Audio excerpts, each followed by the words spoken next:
కారం రంగు రుచితో ఉంటుంది. ఆచి మిరపపొడి అదరగొట్టే కారం రంగు రుచి.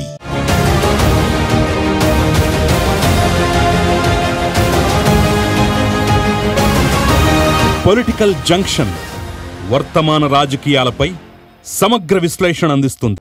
నమస్తే, వెల్కమ్ టు ఆదాన్. నమస్తే రాజేష్ గారు. నమస్తే రాజేష్ గారు, ఈరోజు మన డిస్కషన్లో ముఖ్యమైనటువంటి అంశాలు.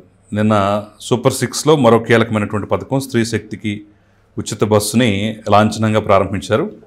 సో ఇప్పుడు దాని మీద కూడా చర్చలు జరుగుతుంది. దానివల్ల ఆర్టీసీకి లాభం ఎంత, నష్టం ఎంత, ప్రభుత్వానికి లాభం ఎంత, నష్టం ఎంత, ప్రజలకు లాభం ఎంత, నష్టం ఎంత, ఇలా రకరకాల వ్యాఖ్యానాలు జరుగుతూనే ఉన్నాయి. సో వాటి మీద వివరంగా మాట్లాడేటటువంటి ప్రయత్నం చేద్దాం.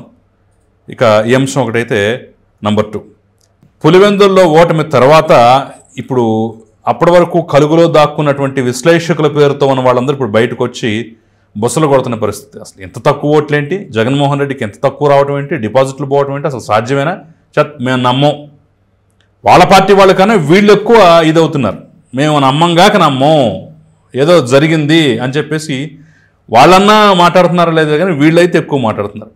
మరి ఏంటి విశ్లేషకుల పరిస్థితి ఏంటి, ఎందుకు ఇలా మాట్లాడుతున్నారు, వాళ్ళకు ఉన్నటువంటి అభిప్రాయాలు ఏంటనేది కూడా వివరంగా మాట్లాడే ప్రయత్నం చేద్దాం. ఉచిత బస్సు పథకం, దీని ఇంపాక్ట్ ఏ విధంగా ఉండబోతుంది? ఎన్డీఏ కూటమి ప్రభుత్వం అధికారంలోకి వచ్చిన తర్వాత తాము ఎన్నికలను ఎదుర్కొంటున్న సందర్భంగా ప్రజలకు చేసిన వాగ్దానాలకు అనుగుణంగా ఒక రకంగా మాట్లాడుకుంటే ఎన్నికలకి చాలా ముందుగానే 2023 సంవత్సరం మే నెలలో రాజమండ్రి వేదికగా తెలుగుదేశం పార్టీ మహానాడు జరిగిన సందర్భంగా మహానాడు వేదిక మీద నుంచి చంద్రబాబు నాయుడు గారు ఒక మినీ మేనిఫెస్టో రిలీజ్ చేశారు. ఆ తర్వాత 24 ఎన్నికల నాటికి ఎన్డీఏగా పోటీ చేయాలి అని చెప్పని 3 పార్టీలు కలిపి పోటీ చేయాలని చెప్పని నిర్ణయం తీసుకున్న తర్వాత 3 పార్టీలు కలిపి ఒక మేనిఫెస్టోని రూపొందించుకున్నాయి. ఆ మేనిఫెస్టోలో ప్రజలకు చాలా హామీలు ఇచ్చారు, చాలా వాగ్దానాలు చేశారు.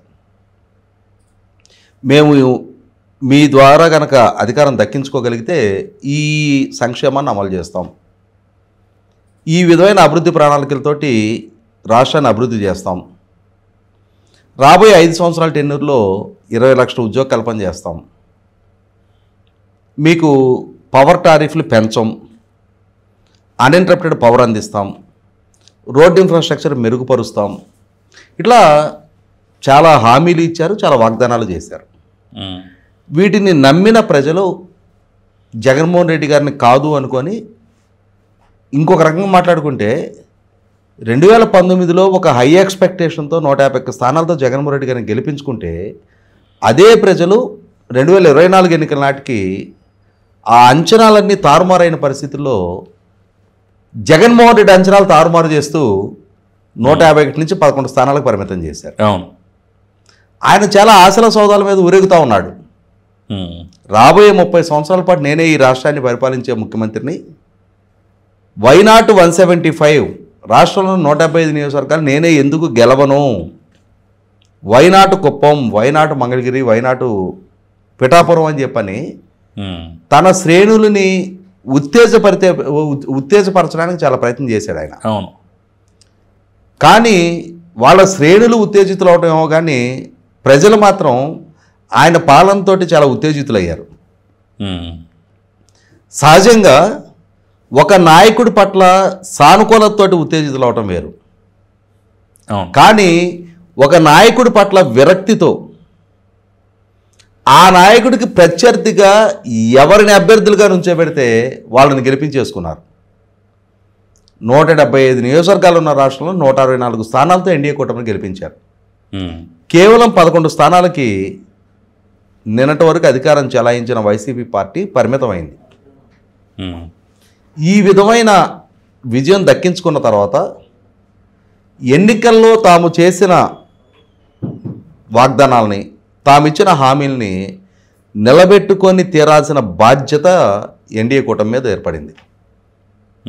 వాస్తవంగా మొదట్లో చంద్రబాబు నాయుడు గారి ప్రభుత్వం కొన్ని విభాగాలకు సంబంధించి కొన్ని అంటే లోటుపాట్లని, అవినీతిని, అలాగే ఆర్థిక విధ్వంసానికి సంబంధించి వైట్ పేపర్లు అసెంబ్లీకి సబ్మిట్ చేస్తున్న సందర్భంలో ఆ రోజు చంద్రబాబు నాయుడు గారితో రాజకీయంగా విభేదించే జగన్మోహన్ రెడ్డి గారి నాయకత్వంలో ఉన్న వైసీపీ పార్టీ, జగన్మోహన్ రెడ్డి గారు, వాళ్ళ అనుకూల మీడియా, వాళ్ళ సోషల్ మీడియా కూడా చంద్రబాబు నాయుడు గారు ఎన్నికలకు ముందు చేసిన సూపర్ 6 వాగ్దానాల నుంచి డీవియేట్ అవ్వటం కోసం, ఆ వాగ్దానాలను ఎగ్గొట్టడం కోసం ఇప్పుడు రాష్ట్ర ఆర్థిక స్థితిగతులు బాలేదు అని చెప్పని సాకులు వెతుక్కునే ప్రయత్నంలో ఉన్నారు.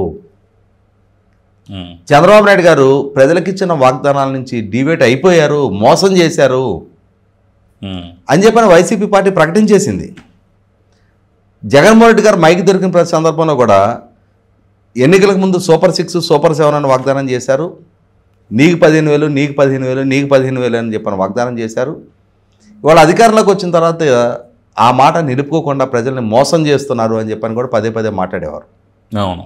కానీ ఒక పక్క ఎన్డీఏ కూటమి ఏ విధమైన ఆర్థికపరమైన వెసులుబాటు లేకున్నా ఉన్న కొద్దిపాటి వనరులతోటే వీలున్నంత వరకు ఒక్కొక్క పథకాన్ని ఒక క్రమం తప్పని షెడ్యూల్ ప్రకారం వాటిని అమల్లోకి తీసుకొస్తూ ఉన్నారు. మొట్టమొదటిగా ప్రభుత్వంలోకి అధికార బాధ్యతలు చేపట్టిన తొలినాళ్లలోనే జూన్ 12 ప్రభుత్వం పదవి బాధ్యతలు చేపడితే జూలై 1వ తారీఖు రోజునే తాము పెంచుతాము అని చెప్పని వాగ్దానం చేసిన పెన్షన్ పెంపు పథకాన్ని అమల్లోకి తీసుకొచ్చారు. అవును. 3,000 రూపాయలు ఉన్న పెన్షన్ని 4,000 చేస్తామని చెప్పిన వాగ్దానానికి అనుగుణంగా, వికలాంగులకి 3,000 ఉన్న పెన్షన్ 6,000 చేస్తామని చెప్పిన విధంగా, డయాలసిస్ పేషెంట్లకు 5,000 ఉన్న పెన్షన్ని 10,000 చేస్తామని చెప్పిన విధంగా, అలాగే 100% బెడ్ రిడెన్ పేషెంట్లకి 5,000 ఉన్నదాన్ని 15,000 చేస్తామని చెప్పిన విధంగా తాము అధికారంలోకి వచ్చిన తొలి 19 రోజుల్లోనే ఆ వాగ్దానాన్ని నెరవేర్చారు. అలాగే జూలై 1వ తారీఖు నుంచి ప్రభుత్వ ఉద్యోగులకి, రిటైర్ అయిన ఉద్యోగులకి జీతాలు, పెన్షన్లు కూడా టంచనగా 1వ తారీఖు రోజు అందిస్తూ వస్తున్నారు. అక్కడి నుంచి మొదలుపెట్టి ఒక్కొక్క పథకాన్ని, ఒక్కొక్క వాగ్దానాన్ని నెరవేరుస్తూ వస్తున్నారు.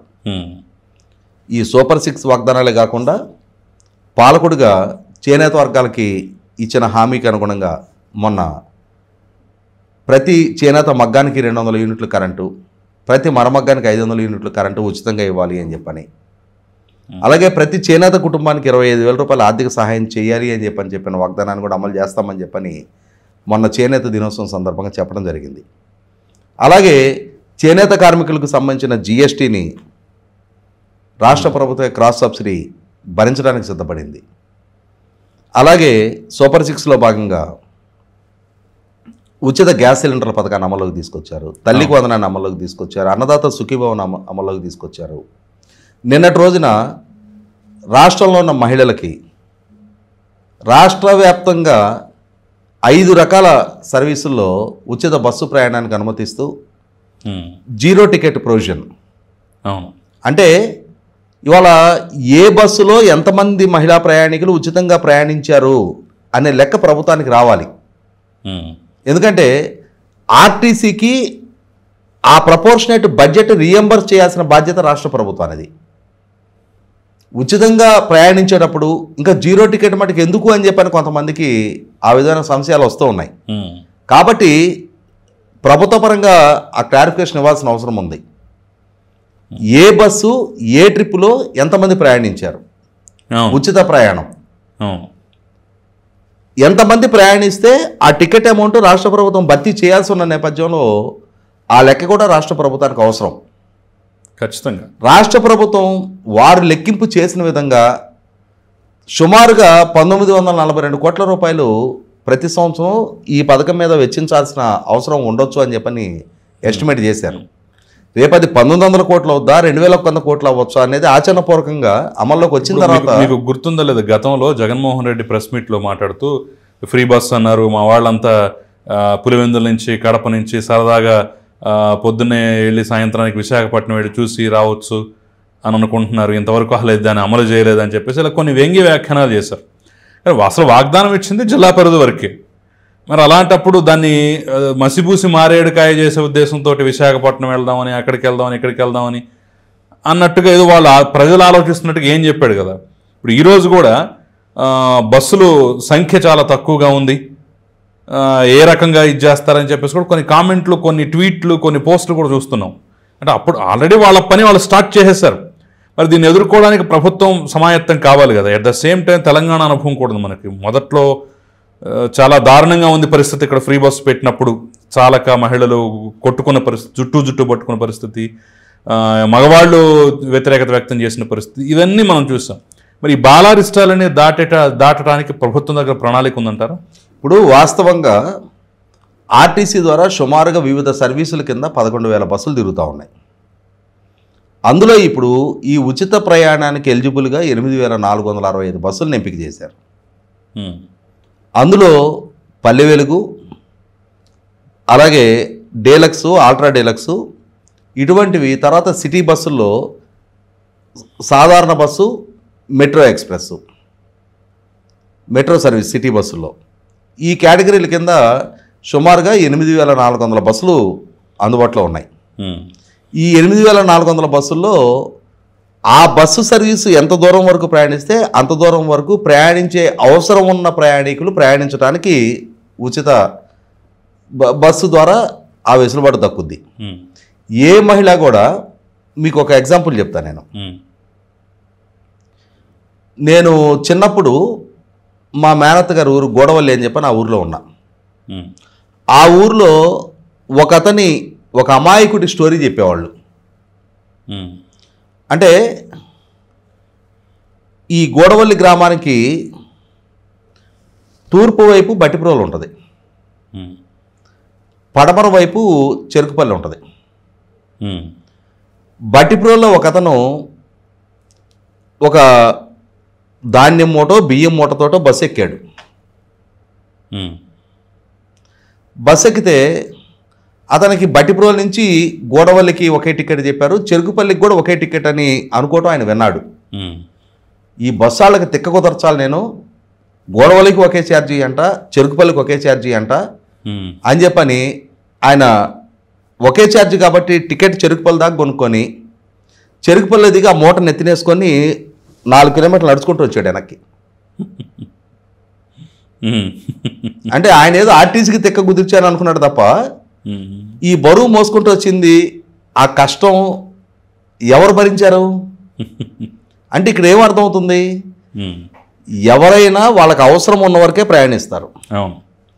అవసరం లేని దగ్గరికి ప్రయాణించాల్సిన అవసరమూ లేదు. ఆ సమయాన్ని వాళ్ళేదో ఆర్టీసీ వాళ్ళు ఉచితంగా తిప్పుతున్నారు కాబట్టి అని చెప్పని మహా అయితే ఆ సరదా ఒక పూట ఉంటుంది. ఇప్పుడు ప్రతిరోజు ఎవరు ప్రయాణిస్తారు? విద్యార్థినులు, చిరుద్యోగులు చేసుకునేవాళ్ళు, లేదంటే కుల వృత్తులు చేసుకునేవాళ్ళు. ఇప్పుడు మా గ్రామం నుంచి చాకలి పనిచేసే మహిళలు సుమారుగా ప్రతిరోజు ఒక 7-8 మంది తెనాలి టౌన్కి వెళ్ళి వాళ్ళ పని చేసుకొని సాయంత్రానికి వస్తారు. అంటే వాళ్ళ గ్రామీణ ప్రాంతాల్లో ఈ కుల వృత్తులకు ఆదరణ తగ్గిపోయింది కాబట్టి ఎవరికాళ్ళు వాషింగ్ మిషన్లు కొనుక్కుంటున్నారు కాబట్టి పైగా టౌన్లో రూపాయి అదనంగా వస్తుంది.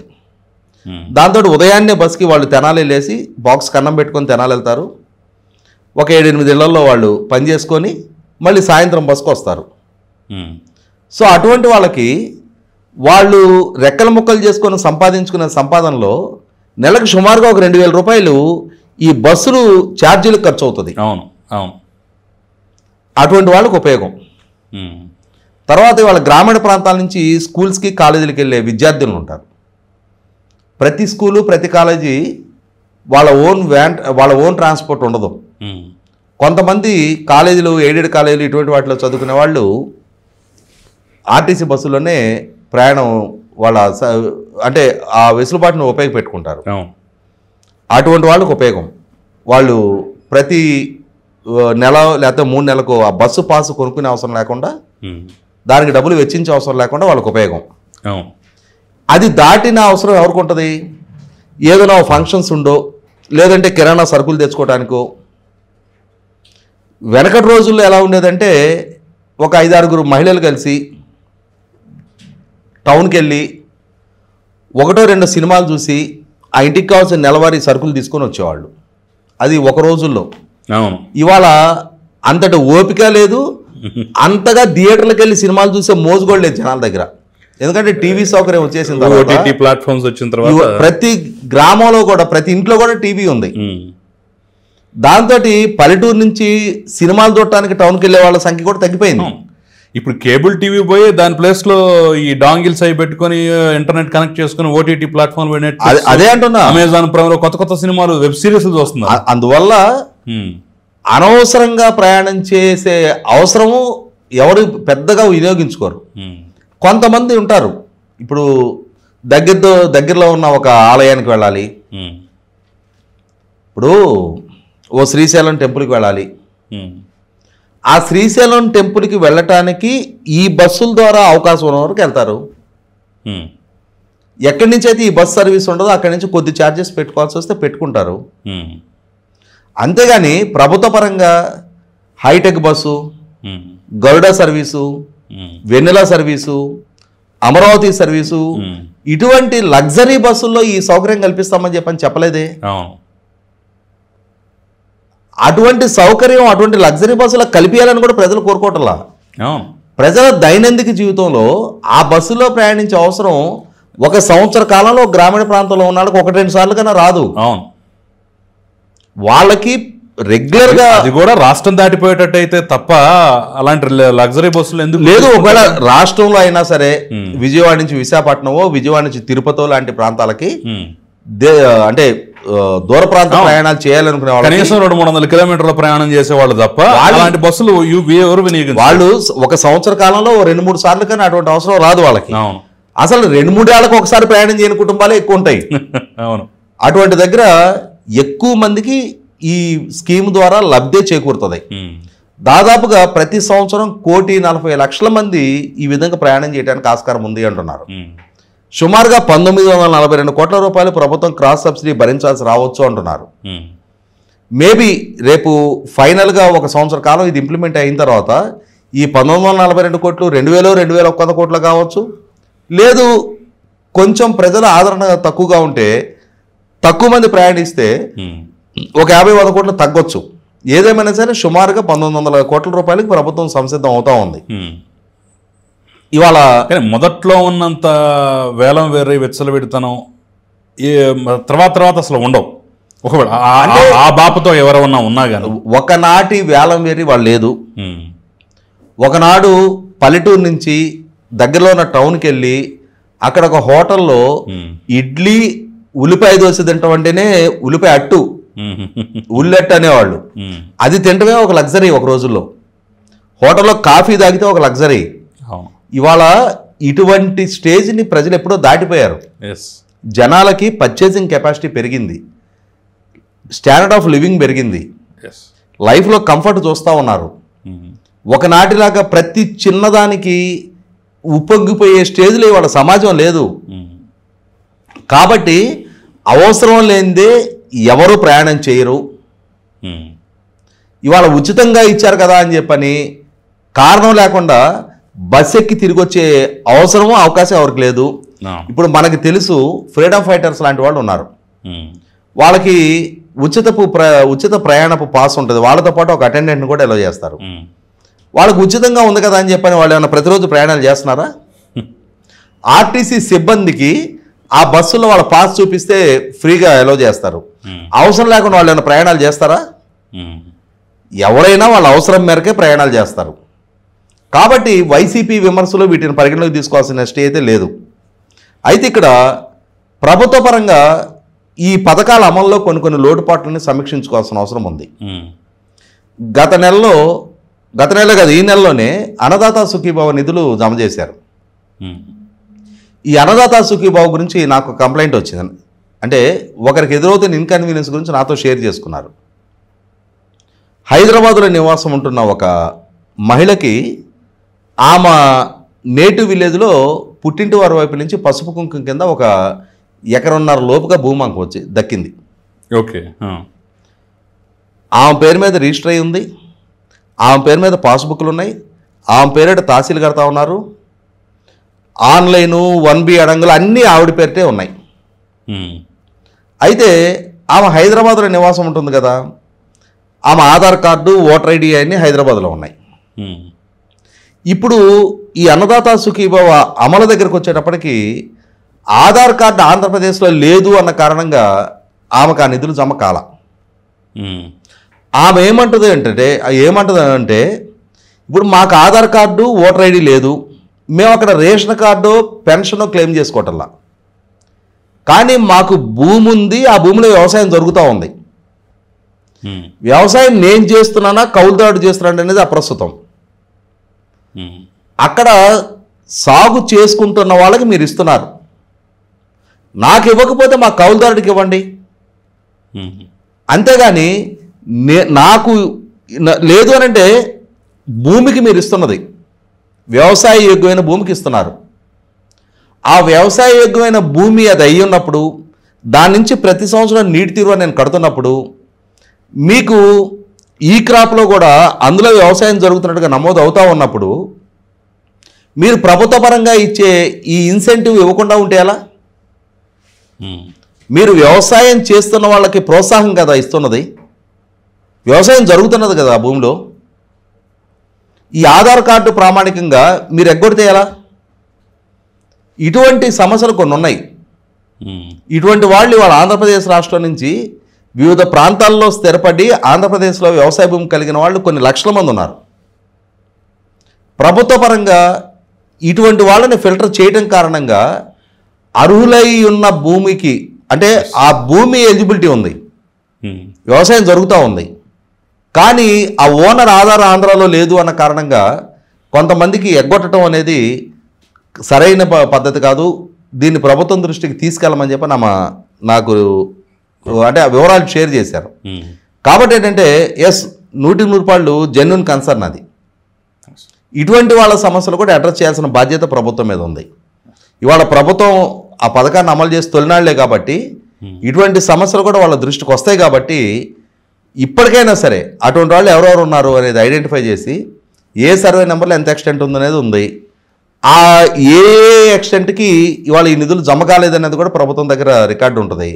దాన్ని బేస్ చేసుకొని ఈ ఆధార్ కార్డు అనేది ప్రామాణికంగా తీసుకోకుండా ఏమవుద్ది, ఈ డబ్బులు కౌలుదారుడికి వస్తాయి అని అంటేనేమో ఆ ప్రపోర్షన్లో కౌలు కొంచెం అదనంగా ఇస్తారు. ఈ డబ్బులు కౌలుదారుడికి దక్కవు, ఓనర్కి వెళ్ళాయి అనుకో, అంటే ఆధార్ కార్డు ఆంధ్రాలోనే ఉండి ఓనర్ అకౌంట్కి ఆ డబ్బులు వెళ్ళాయి అనుకో, ఆటోమేటిక్గా కౌలు తక్కువ ఇస్తారు. అంటే దీన్ని బేస్ చేసుకొని ఆ భూమికి ఇచ్చే కౌలు కూడా ఆధారపడి ఉంటుంది, అందులో చిన్న సన్నకారు రైతులు. కాబట్టి ఇటువంటి వాళ్ళకి సంబంధించిన సమస్యలు కూడా అడ్రస్ చేయాల్సిన బాధ్యత ప్రభుత్వం మీద ఉంది. సరిగా మరొక అంశం మనం చూసినట్టయితే జగన్ ప్రెస్ మీట్ తర్వాత పులివెందుల్లో ఓటమి తర్వాత కాస్త గ్యాప్ తీసుకున్నట్టుగా కనిపించిందిలే కానివ్వండి, ఈ లోపల ఆ గ్యాప్ని మిగతా వాళ్ళు ఫిల్ చేస్తున్నారు. అంటే ఆయన బయటికి రావడానికి గ్యాప్ తీసుకున్నా కానీ మిగతా వాళ్ళు ఫిల్ చేస్తున్నారు. ఎనలిస్టులు, ప్రొఫెసర్లు, ఎనలిస్టులు కొంతమంది బయటకు వచ్చి జగన్కి ఎంత తక్కువ రావటం ఏంటి, అసలు అక్కడ వాళ్ళకి డిపాజిట్లు పోవడం ఏంటి, ఏదో తేడా ఉంది, మాకైతే అనుమానం కొడుతుంది అని చెప్పేసి వీళ్ళు వాళ్ళ తరపున వకాల్తా పుచ్చుకొని మాట్లాడుతున్నటువంటి విధానం చూస్తుంటే మీకు ఏమనిపిస్తుంది? అంటే ఇక్కడ ఈ ప్రొఫెసర్ నాగేశ్వర్ లాంటి ఎనలిస్ట్ ఆయన ఒకనాడు హైదరాబాదు, రంగారెడ్డి, మహబూబ్నగర్ జిల్లాల పట్టభద్రుల ఎమ్మెల్సీగా కంటెస్ట్ చేశారు. ఆయన పోటీ చేసినాడు, ఆయన ప్రత్యర్థులుగా పోటీ చేసిన వాళ్ళందరూ కూడా ఆర్థికంగా స్థితిమంతులు, వాళ్ళ వెనక బలమైన రాజకీయ పక్షాలు ఉన్నాయి. ఈయన ఇండిపెండెంట్గా పోటీ చేశారు. అయినా సరే ప్రజలు ఈయన ఎంపిక చేసుకున్నారు.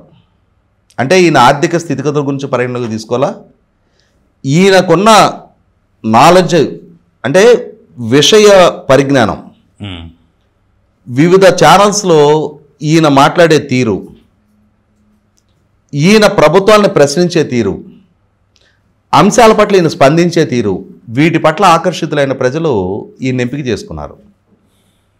అదే ప్రజలు మళ్ళీ తర్వాత జరిగిన ఇంకొక ఎన్నికలు ఆయన ఓడించారు. అంటే ఇక్కడ ఏంటి అర్థం, ఒకనాడు ఎంపిక చేసుకున్న ప్రజలే మళ్ళీ రెండోసారి ఓడించిన రోజున అదే నాగేశ్వర్ గారు, ఆయన విషయ పరిజ్ఞానంలో ఏం తేడా లేదు. ఆయన అదేవిధంగా మీడియా చర్చలో పాల్గొంటూ ఉన్నారు. కానీ గతానికి భిన్నంగా ప్రజలు స్పందించడానికి కారణం ఏంటి? ఒకనాడు పెట్టుకున్న అంచనాలను ఆయన అందుకోలేకపోయారనే కారణంతో, లేదు ఆయన వ్యవహార శైలి మారింది అన్న అభిప్రాయానికి ప్రజలు వచ్చారా? 100% పాళ్ళు అదే ప్రజలు, అదే అభ్యర్థి 2 సందర్భాల్లో 2 భిన్నమైన తీర్పులు ఇవ్వడానికి కారణం ఏంటి? ఎండ్ ఆఫ్ ది డే ప్రజలు అల్టిమేట్ డిసైడింగ్ ఫ్యాక్టర్. అంతిమ న్యాయ నిర్ణేతల ప్రజల విచక్షణని ప్రశ్నించే హక్కు, స్వేచ్ఛ ఈ ప్రజాస్వామ్య భారతదేశంలో ఎవరికీ లేదు. జగన్మోహన్ రెడ్డిని 2019లో 90,000తో గెలిపించిన ప్రజలు 2024లో 61,000తో గెలిపించారు.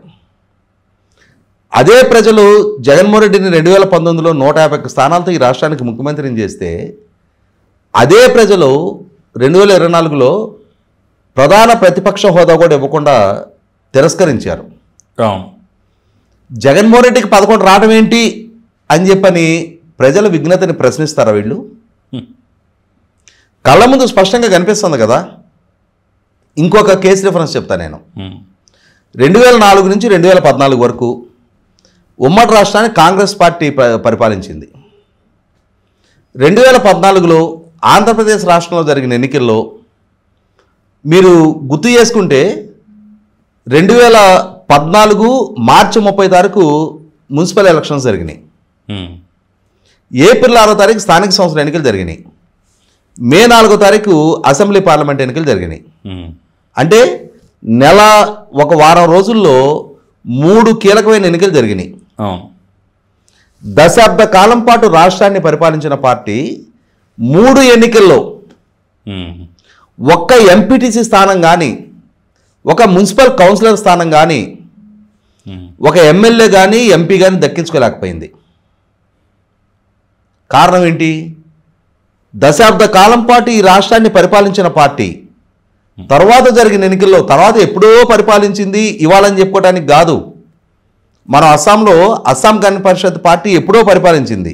ఇవాళ అస్సాం గణ పరిషత్ గురించి మాట్లాడుకోవటంలా 2004 నుంచి 14 దాకా పరిపాలించిన పార్టీ 14లో జరిగిన ఎన్నికల్లో రాష్ట్ర వ్యాప్తంగా 170 స్థానాల్లో పోటీ చేసిన అభ్యర్థుల్లో ఒక కన్నా లక్ష్మణ్ గారికి, ఒక బొత్స సత్యనారాయణ గారికి తప్ప ఎవరికి డిపాజిట్లు కూడా రాలా. కారణం ఏంటి అంటే ప్రజల విఘ్నతని ఈ నాగేశ్వర్ లాంటి వాళ్ళు ప్రశ్నిస్తున్నారా? ఒక్క రాజకీయపు తప్పటడుగు ప్రజల అంచనాలని తలకిందులు చేస్తాయి. రాజకీయంగా జగన్మోహన్ రెడ్డి మీద పెట్టుకున్న అంచనాలని అందుకోలేకపోయాడు. ఇవాళ రాష్ట్ర వ్యాప్తంగా జగన్మోహన్ రెడ్డికి ప్రతికూల వాతావరణం సృష్టించిన రోజుల్లో కూడా, ఏర్పడ్డ రోజుల్లో కూడా మేము జగన్మోహన్ రెడ్డిని ఓన్ చేసుకుని 61,000తో గెలిపించాం. కానీ ఇవాళ ఈ గివెన్ సిచ్యుయేషన్లో ఇతని పనితీరు మా అంచనాలకు అనుగుణంగా లేదు. మా ఆలోచనలకి భిన్నమైన వ్యవహార శైలి అతను ఎంచుకుంటా ఉన్నాడు. మాదొక ప్రాంతం ఉంది, ఇక్కడ ప్రజలు ఉన్నారు, ఇక్కడ ప్రజలకి ఆకాంక్షలు ఉన్నాయి, ఈ ప్రాంత అభివృద్ధి కూడా పరిగణలోకి తీసుకొని ఆయన వ్యవహరించాలన్న అంశాన్నే విస్మరిస్తున్నాడు. అంతేకాదు, మరికొంతమంది అనలిస్టులు కూడా మహా అయితే ఒక 300-400 ఓట్లతో అయినా సరే మీరు ఎంత రిగ్గింగ్ చేసుకున్నా, ఎంత ఇది చేసినా, ఎన్ని ప్రలోభాలు పెట్టినా గెలిచేస్తారు అని చెప్పేసి మాకు అంచనాలు ఉన్నాయి. ఆఖరికి సీఎం రమేష్కు సంబంధించినటువంటి సర్వే టీం కూడా అసలు వైఎస్ఆర్సీపీ కనీసం వాళ్ళు ఎంత రిగ్గింగ్ చేసుకున్నా, ఏం చేసినా సరే 300 ఓట్లతోనైనా సరే బయటపడుద్ది అనే విధంగా మా సర్వే రిపోర్ట్లు తెలిసినాయి. ఇట్లా జరగటం ఏంటి అని చెప్పేసి కూడా ఇక రకరకాల మాటలు. ఇక్కడ ఒకటి వాస్తవం, ఈ ఎనలిస్టుల ముసుగులో, ఈ సర్వేల ముసుగులో ప్రజాస్వామ్యబద్ధంగా జరిగిన ఎన్నికను అపహాస్యం పాలు చేస్తూ ఉన్నారు. ప్రజలిచ్చిన తీర్పుని పరిహసిస్తూ ఉన్నారు. నా ఉద్దేశం అయితే నిజంగా అక్కడ ఎన్నిక జరగలేదు, అక్కడ అది ఫ్యాబ్రికేటెడ్ తీర్పు అనుకుందాం. నేను ఇవాళ సవాల్ విసురుతున్నా, ఈ విధంగా విశ్లేషణ చేస్తున్న ఈ సోకాల్డ్ మేధావులను ఎవరినైనా సరే నాతో వస్తే నేను ఆ ప్రాంతానికి తీసుకెళ్తా. దానికేం పెద్ద రాకెట్ సైన్స్ అవసరంలా. అక్కడ 10,600 ఓట్లు ఉన్నాయి. సుమారుగా 7,400 7,600 పోలైనట్టుగా మనకి నిర్ధారణ అయ్యి ఉంది. ఒక్కసారి డోర్ టు డోర్ వెళ్దాం మనం. ఎంతమంది వాళ్ళ మీద చుక్కలు ఉన్నాయి, చుక్కలు లేవు, అదేం పెద్ద రాకెట్ సైన్స్ ఏం కాదుగా. అక్కడ ప్రజలు ఓటింగ్లో పాల్గొన్నారా, పాల్గొలేదా? జగన్మోహన్ రెడ్డి చెప్తున్నట్టు అక్కడ ప్రజలు ఓటేయలేదు, బయట వ్యక్తులు ఓటేశారనంటే 7,600 మంది ఉండకూడదు చుక్కలు వేయించుకున్న వాళ్ళు. 7,600 మందిని లెక్కించడం పెద్ద సమస్య ఏం కాదు. ఒక 10 టీములుగా బయలుదేరితే, ఒక 10 గ్రామాలు వెళ్తే, ఉదయం మొదలు పెడితే మధ్యాహ్నానికి అయిపోద్ది. ఎలక్షన్ ఎందుకంటే ఎలక్షన్ కమిషన్ దగ్గర ఇప్పుడు 12వ తారీఖు రోజు ఏళ్ళ మీద చుక్కలేశారు. 11వ తారీఖు 12వ తారీఖు ఏళ్ళ మీద చుక్కలేశారు. మరి దానికి ఎన్నాళ్ళు, ఇంకో 3 నెలలు అయితే కానీ చుక్కలు బావు. కాబట్టి ప్రతి ఒక్కళ్ళు ఏళ్ళ మీద ఉంటాయి, చుక్కలు ఉంటాయి ఖచ్చితంగా. దాన్ని నిర్ధారణ చేసుకోవడం పెద్ద సమస్య ఉంది. ఎవరు ఓటేసారు, ఎవరు ఓటేయిందని ఇప్పుడు వైసీపీ పార్టీకి ఉంటుంది కదా. వైసీపీ పార్టీకి అసలు ఆ లిస్టు కూడా అనవసరం. వీళ్ళకి కావాల్సింది గ్రాస్ ఎంతమంది వేశారు ఆ మండల పరిధిలో. ఆ పులివెందుల రూరల్ మండలం వాళ్ళే కదా ఓట్లేసేది. 10,600 ఓట్లు అంటే ఏముంది వాళ్ళ. దానికి పెద్ద మేధోమదనం చేసి వీళ్ళ మేధస్సునంత ఉపయోగపెట్టి అక్కడ జరిగిన ఓటమిని, జగన్మోహన్ రెడ్డికి ఎదురైన పరాభవాన్ని జనరలైజ్ చేసేసి అక్కడ జగన్మోహన్ రెడ్డికి నిజంగా ప్రజల నుంచి తిరస్కారం ఎదురుగాలేదు అంటే రాజకీయాల్లో ఇదే జరగాలి, వీళ్ళే నెగ్గాలి అని చెప్పని ఇవాళ రోడ్డు మీద బాతిన మైల్ రాయిలాగా ఇదే స్థిరంగా ఉండాలి అని చెప్పని వీళ్ళెవరు డిక్టేట్ చేయడానికి. ఇవాళ రాజకీయాలు అనేది డైనమిక్. 47 సంవత్సరాలుగా రాజశేఖర రెడ్డి గారి కుటుంబాన్ని ఆదరించారు. ఇవాళ వాళ్ళ కుమారుడు ప్రజల అంచనాలకు అందుకోవడానికి సిద్ధంగా లేడు. పండిత పుత్ర పరమ సొంట అని చెప్పని ఇవాళ మనకు సామెత ఉంది. ఆరో తండ్రుల్ని, చిన్నాన్నల్ని, తల్లిని, ఆయన్ని కూడా ఆదరించిన ప్రజల అంచనాలకు అందుకోనప్పుడు నిన్నెందుకు భరించాలి అని చెప్పని ప్రజలు నీ పట్ల తిరస్కారాన్ని ప్రదర్శించారు. ఆ తిరస్కారం వల్లనే కనీసం నిన్న జాతీయ జెండా కూడా ఎగరవేయలేదట. ఇది ఈ విశ్లేషకులే చెప్పాలి ఇప్పుడు. ఎందుకంటే ఇవాళ స్వాతంత్ర దినోత్సవం సందర్భంగా స్థితప్రజ్ఞత ప్రదర్శించాల్సిన స్థాయిలో ఉన్న నాయకులు దాన్ని ప్రదర్శించలేక, నిన్న ఎదురైన ఓటమి నుంచి, ఆ అవమాన భారాన్ని నుంచి బయటపడలేక స్వాతంత్ర దినోత్సవం సందర్భంగా జాతీయ జెండా ఆవిష్కరణకు కూడా పాల్గొలేదు అని అంటే అటువంటి వ్యక్తులు, అటువంటి శక్తులు, అటువంటి పార్టీలు ఇవాళ ప్రజలను రిప్రజెంట్ చేసే స్థాయిలో ఉండటం అవసరమా? నువ్వు మాకు అవసరం లేదు అని చెప్పని సంవత్సరం 2 నెలల క్రితం నిన్ను గెలిపించుకున్న ప్రజలే ఇవాళ నీ పట్ల తిరస్కారాన్ని ప్రదర్శిస్తున్నారు. ఇక్కడ ఒక అంశం గుర్తుంచుకోవాలి. అసలు దీన్ని పదే జగన్మోహన్ రెడ్డికి వ్యతిరేకం ఎందుకు అనుకుంటున్నారు? బీటెక్ రవి పట్ల సానుకూలతను ఎందుకు అనుకోరు? ఇవాళ ఎన్డీఏ కూటమి ప్రభుత్వం అధికారంలో ఉంది. ఎన్నికలలో ఓడించినా కూడా అదే ప్రజలతో మమేకమై బీటెక్ రవి అక్కడ ఉంటున్నాడు. జగన్మోహన్ రెడ్డి అయితే తాడేపల్లి, లేదంటే బెంగళూరు, తన నియోజకవర్గానికి అందుబాటులో ఆయన ఉండడం. అక్కడ ఉండే బీటెక్ రవి దగ్గరికి ఇవాళ అధికారంలో ఉన్న పార్టీకి సంబంధించి ప్రజలు వివిధ సమస్యల మీద అతని దగ్గరకు వస్తున్నారు. అతను స్పందిస్తున్న తీరు, వాళ్ళకి అందుబాటులో ఉంటున్న తీరు, అరే నిన్న కాక ఇతను మనం ఓడించాం అంటే ఏనొచ్చినప్పుడు ప్రజా దర్బార్లు పెడతాడు కదా. ఇప్పుడు ఎప్పుడో నెలకో 3 నెలకో పున్నమకో అమావాస్యకు ఒకసారి వచ్చి ప్రజా దర్బార్ పెట్టేదానికి, డే టు డే అఫైర్స్లో ప్రతిరోజు ప్రజలకు అందుబాటులో ఉండేదానికి. ఓకే, ఇప్పుడు గ్రామీణ ప్రాంతాల్లో చిన్న సమస్యలు ఉంటాయి, వాళ్ళకేం పెద్ద గొంతెం కోరికలు ఉండవు, కానీ వాటిని ఎవరికి నివేదించుకోవాలి? బెంగళూరు తాడేపల్లి ప్యాలెస్కో వస్తే ఆ గేటు దాటి నియోజకవర్గ ఓటర్లకైనా సరే వాళ్ళకి లోపలికి ఎంట్రీ ఉంటుందా? మరి అటువంటిప్పుడు తమకు అందుబాటులో ఉంటున్న బీటెక్ రవి, అరే మనం ఇతను ఓడిస్తున్నాం కానీ ఇతను మనకు అందుబాటులో ఉంటున్నాడు, మన సమస్యల మీద స్పందిస్తున్నాడు, జగన్మోహన్ రెడ్డికి వాళ్ళ కుటుంబానికి మస్తు చేసిన వాళ్ళు చాలా ఏళ్ళు మోసాం వాళ్ళని, మనం ఇతనికి సంఘీభావంగా నిలబడదాం, ఇటువంటి నాయకుడిని మనం కాపాడుకుందాం అని ఒక పాజిటివ్ వర్డ్ తోటి బీటెక్ రవికి కృతజ్ఞతాపూర్వకంగా గ్రాటిట్యూడ్ చూపించాలని ఎందుకు అనుకోకూడదు? కాబట్టి ఇక్కడ ఒకటి దక్కిన అవకాశాన్ని జగన్మోహన్ రెడ్డి దుర్వినియోగం చేసుకున్నాడు అనేది 2024 జూన్ 4 నిర్ధారణ అయిపోయింది. ఈ సోకాల్డ్ అనలిస్టులు ఏం చెప్పినా ప్రజల నుంచి వచ్చిన తీర్పు కన్నా ఎవరూ ఎక్కువ కాదు. అదేవిధంగా ఆ ఎన్నికల్లో కూడా 61,000 గెలిపించిన జగన్మోహన్ రెడ్డి అసెంబ్లీకే వెళ్ళటం లేదు, సమస్యల మీద స్పందించడం లేదు, తమకు అందుబాటులో ఉండటం లేదు. ఇవాళ అధికార పార్టీ నాయకుడు మాకు అందుబాటులో ఉంటున్నాడు, అతని పట్ల మేము మొగ్గు చూపుదామని చెప్పని ఆ ప్రజల ఆలోచనలో మార్పు వచ్చింది కాబట్టే వచ్చిన తీర్పు ఇది. వీళ్ళ పాండిత్య ప్రదర్శన, వీళ్ళు వాళ్ళ యూట్యూబ్ రీచ్లు పెంచుకోవడానికి, లేదు జగన్మోహన్ రెడ్డి దగ్గర నుంచి వాళ్ళకి ఏం అందుతున్నాయి ఏం అందట్లేదో తర్వాత సంగతి. కానీ జగన్మోహన్ రెడ్డి పట్ల మాత్రం లాయల్టీ ప్రదర్శించడానికి ఈ పోటీపడి ఈ విధమైన ప్రచారాలు చేయడం ద్వారా వాళ్ళ స్థాయి వాళ్ళ విఘ్నత కోల్పోతున్నారు, వాళ్ళ స్థాయి వాళ్ళే పలసం చేసుకుంటూ ఉన్నారు.